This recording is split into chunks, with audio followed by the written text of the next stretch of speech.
Dear ladies and gentlemen, welcome back to the analysis of YOLENO TV. I'm glad you're well from wherever you're watching this channel. Now, I'd like to start this session as usual by appreciating you so much for supporting this channel. If you wish to support us, please just hit the subscribe button and then you can hit the like button. The ongoing talks that were held today outside the parliament has bore some fruit. Earlier on, I saw Opiyo Wandayi and Kimani Ichung'wah jointly issue a press statement. But there was something that I noticed about that press statement. When they talked about sticky issues, they said there is a kind of stalemate, something that is still going to give this discussion a huge challenge. So I decided to dig deep into this issue and try to find out what could be this stalemate, and whereby they say that it was some kind of give and take in that session. It was a very casual session, and I think you saw the videos. I'm sharing some clips about that event, but it was pretty casual. But the good thing is that for once, I managed to see a Kimani Ichung'wah who was a bit humble. I managed to see the Kericho Senator, Aaron Cheriot, who was a bit calm for the first time.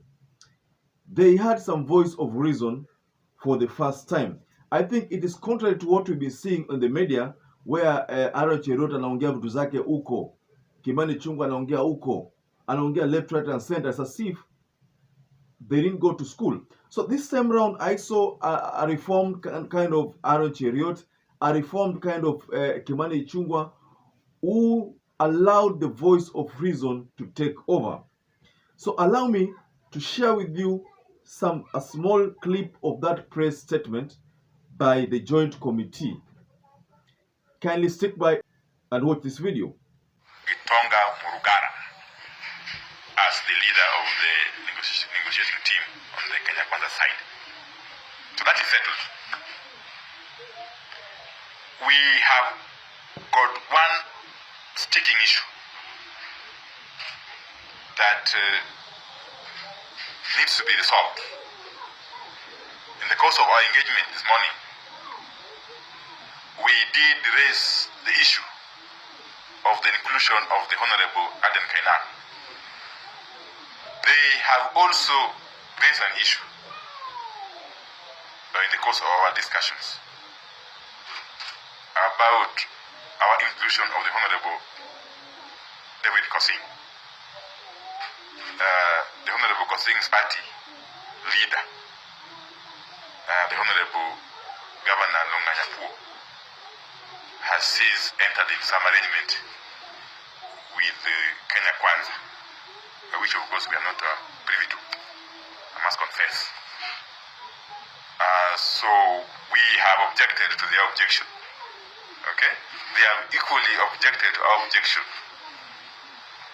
And therefore, to be frank enough, that amounts to a stalemate. But we have chosen, as the leadership of the two coalitions in the houses,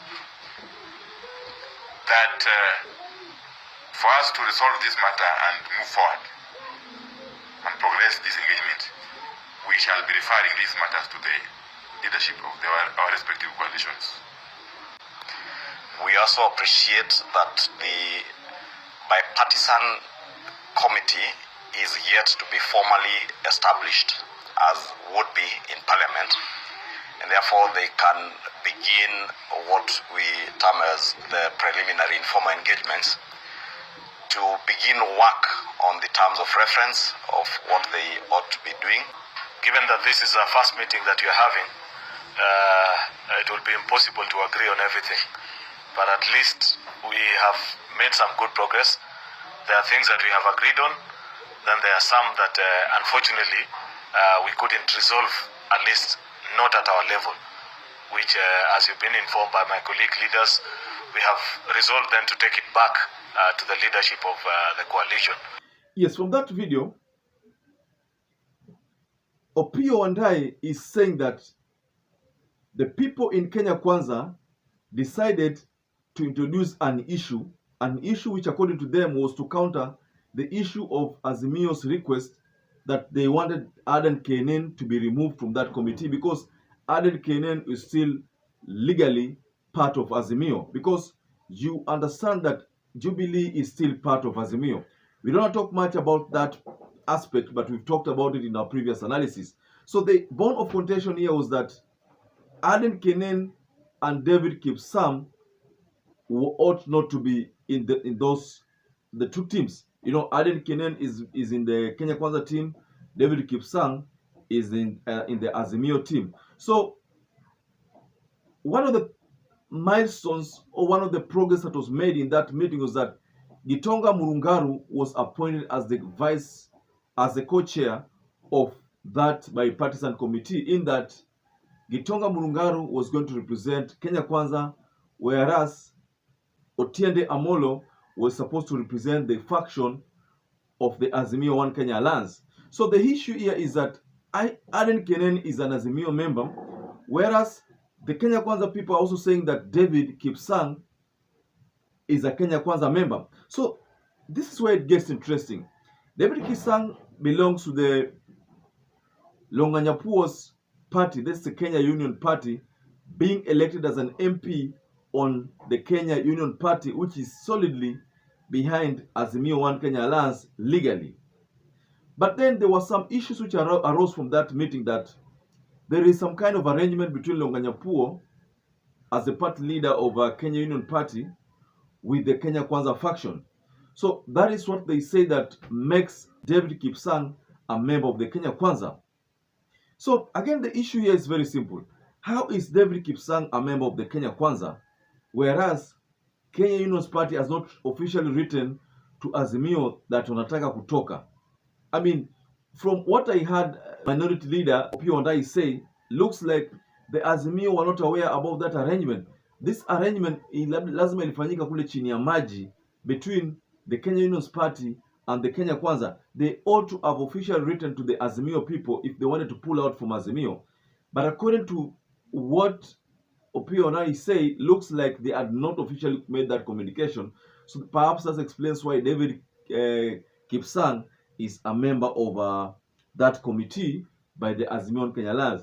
In this analysis, we want to weigh in on the chances that Honorable David Gibson has against Honorable Aden Kenen as far as being a bipartisan member of the committee is all about. Whose chances are more? Is it Aden Kenen, who is a Jubilee Party member, or is it David Gibson, who is a Kenya Union's Party member? So if Azimio insists that Kenen is still part of Azimio One Kenya Alliance, then it will be up to the Kenya Kwanza people watoe Aden Kenen.